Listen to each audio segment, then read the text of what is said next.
Kubor nakaslem jong udongsan Hima.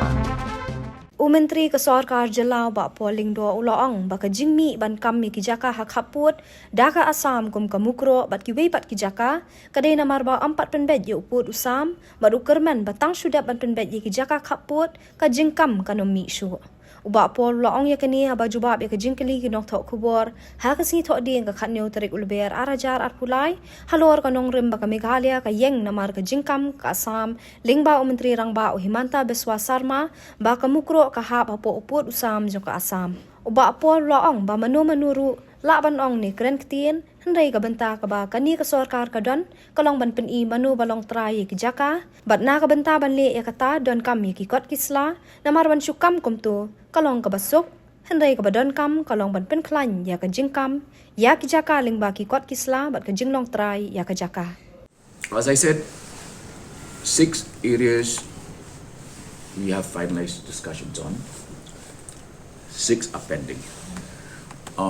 Anybody can say anything verbally, but the thrust of this government is on who physically owns the land.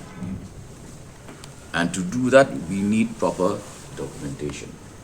So we can claim anything. It's so easy.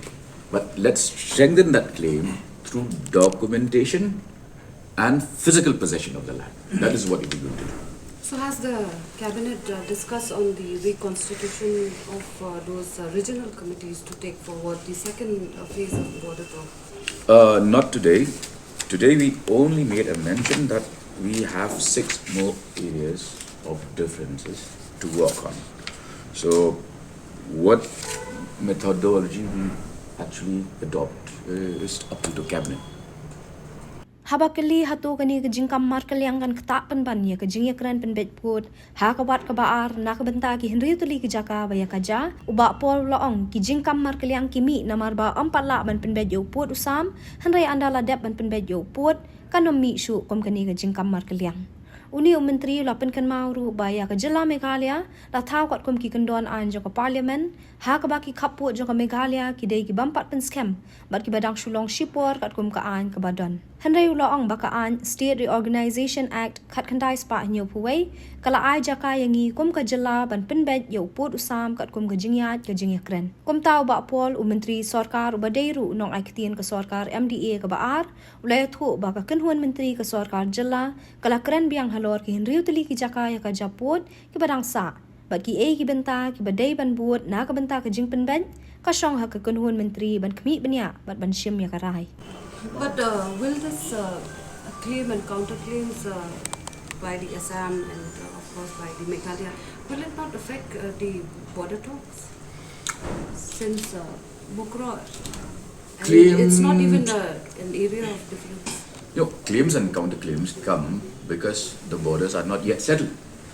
Once the borders are settled, the question of claiming and counterclaiming will not arise any further. Again, Meghalaya was created under an act of parliament which clearly mentions that the boundaries of Meghalaya are just an interpretation of an existing act.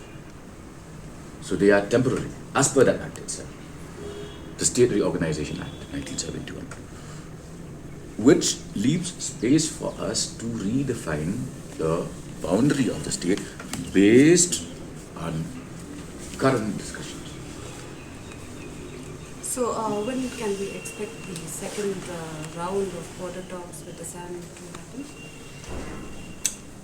As soon as the budget session is over, we should be back to border talks.